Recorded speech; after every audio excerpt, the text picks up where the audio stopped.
Assalamualaikum warahmatullahi wabarakatuh. Hai teman-teman semua, jumpa lagi dengan saya. Kali ini kita akan belajar bagaimana cara menindaklanjuti temuan-temuan yang didapat oleh BPK atas pelaporan keuangan. Baik, mari sama-sama kita simak cara berikut. Baik, kita langsung saja bagaimana cara menindaklanjuti terkait dengan temuan BPK.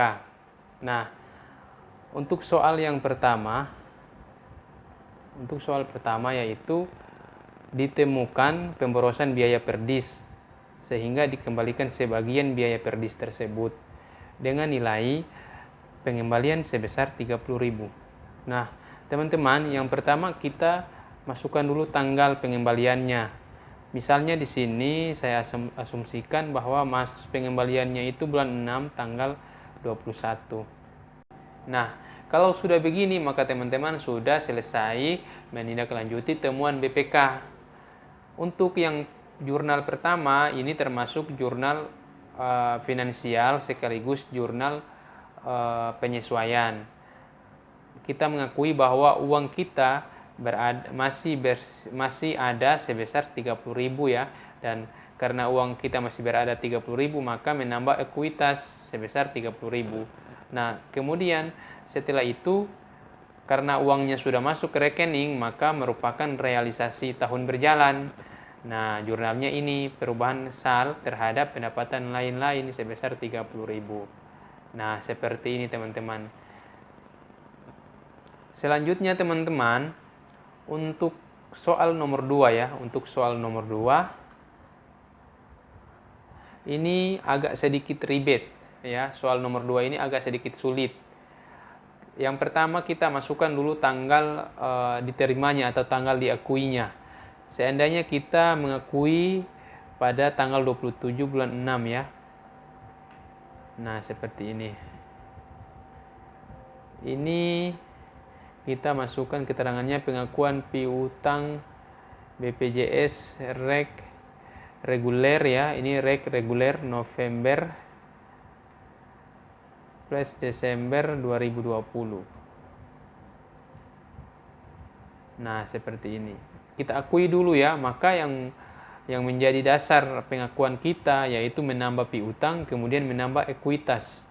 Karena laporan keuangannya sudah diterbitkan, sehingga kita menambah ekuitas kemudian menambah piutang. Kode rekeningnya kita cek di atas ya, piutang. Nah, ini piutang reguler ya. Kita masukkan ke sini. Nah, setelah itu kita jurnalnya sama, kita pakai jurnal saja. Kita pakai jurnal penyesuaian. Tapi di sini saya mau buat yang jurnal penyesuaian 02. Nah, nilai yang ini kita masukkan sebesar nilai temuan BPK ya, 12.000. Ini juga sama 12.000.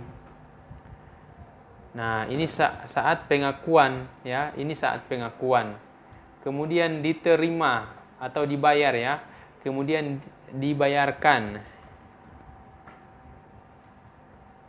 Nah, pada tanggal 28 ternyata piutang ini sudah dibayarkan sehingga jurnalnya itu berubah. Nah, yang pertama kita melihat kalau sudah dibayarkan berarti piutang kita berkurang. Ini ya. Yang pertama piutang kita berkurang. Saya jurnal seperti ini karena saya jurnal seperti ini supaya teman-teman lebih paham sedikit ya. Saya jurnal balik. Kemudian yang masuknya itu berapa? Nah, pengalaman saya kalau piutang BPJS itu khusus reguler itu biasanya masuknya itu tidak semua. Masuknya itu setelah dipotong biaya RTGS karena pemindah bukuan antar bank ya.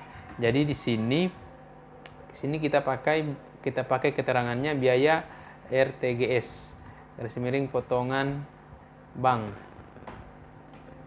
Ya, di sini kita pakai penerimaan atau diterima kembali piutang BPJS reguler November sampai Desember 2020. Nah, seperti ini. Nah, di sini yang bertambahnya itu kas ya. Kas itu bertambah. Kemudian kita cari dulu ya. Kemudian kita masukkan dulu nilainya yang ini supaya teman-teman lebih paham. Untuk nilai piutang ya, ini kita masukkan nilai yang ini. Yang ini ya 12.000. Kemudian nilai kas. Nah, nilai kas itu kita cek yang masuk di rekening. Biasanya yang masuk di rekening itu sudah dipotong biaya RTGS. Di sini saya asumsikan bahwa yang masuk itu sebesar 11.500. Nah, ini kita akunnya apa? Nah, ini kita pakai akun apa? Yang pertama, karena piutang ini tidak diakui tahun lalu ya, tidak diakui pada saat tahun lalu, maka otomatis biaya potongan ini tidak diakui juga untuk tahun lalu. Jadi, untuk tahun sekarang maka kita mengakui sebagai pengurang ekuitas. Kita akui sebagai pengurang ekuitas. Jadi di sini saya masih pakai juga untuk jurnal penyesuaian. Nah, untuk membalanskan ya, untuk menyamakan nilai piutang ini, maka kita cari selisihnya. Selisihnya itu 500. Nah, selisihnya itu 500 sehingga piutang kita berkurang 12.000. Jadi tidak ada selisih lagi. Nah, selanjutnya ini kan jurnal penyesuaian atau jurnal anggaran. Kalau sudah seperti ini, maka teman-teman lanjut ke jurnal anggaran. Nah, jurnal anggaran itu apa? Jurnal anggaran itu untuk kebutuhan laporan realisasi anggaran. Nah, yang pertama jurnal anggaran itu karena menambah kas, maka akun yang pertama yaitu perubahan estimasi SAL ya. Kemudian yang kedua yaitu pendapatan BPJS tahun lalu. Kita lihat di sini pendapatan BPJS tahun lalu ini ya. Ini. Kemudian kita masukkan ke sini. Seperti ini. Nah, ini kita bisa pakai juga jurnal penyesuaian juga bisa, SPJ juga bisa, macam-macam ya, terserah teman-teman. Di sini saya pakai ini.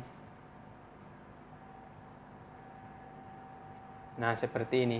Untuk yang kalau sudah seperti ini, teman-teman perhatikan, untuk yang ini agak beda ya. Ini nilainya kita ambil nilai yang masuk ke rekening ya. Kita tidak ambil nilai yang ini, tapi kita ambil nilai yang ini. Sehingga kita masukkan nilainya ke sini. Nah, seperti ini teman-teman. Kalau sudah seperti ini, maka teman-teman sudah berhasil menindaklanjuti temuan BPK. Kalau sudah seperti ini, teman-teman sudah berhasil menindaklanjuti temuan BPK. Sekarang kita cek ya, kita cek di neraca. Kita cek di neraca apakah balance ya. Nah, ini balance ya. Ini balance, tidak ada selisih. Nah, seperti ini teman-teman balance. Piutang kita sudah habis ya. Ini piutang kita kosong ya. Kemudian kita cek di ekuitas. Nah, ekuitas kita ini ya, yang tadi yang naik turunnya ini ya. Sisa ekuitas kita itu 41.500.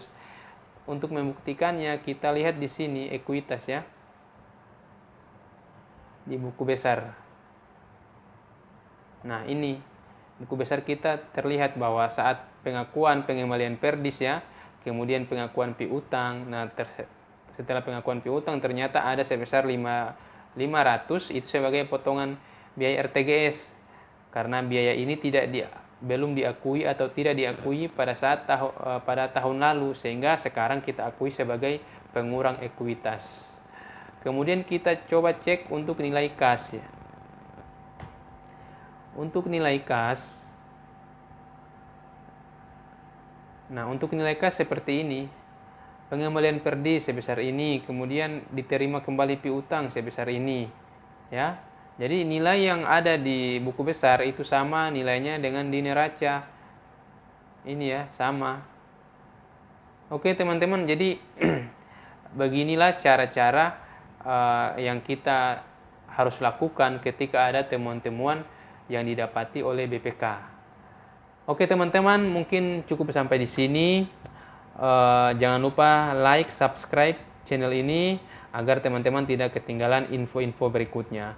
Terima kasih teman-teman semuanya yang sudah subscribe video saya, yang sudah membantu pengembangan channel saya ini.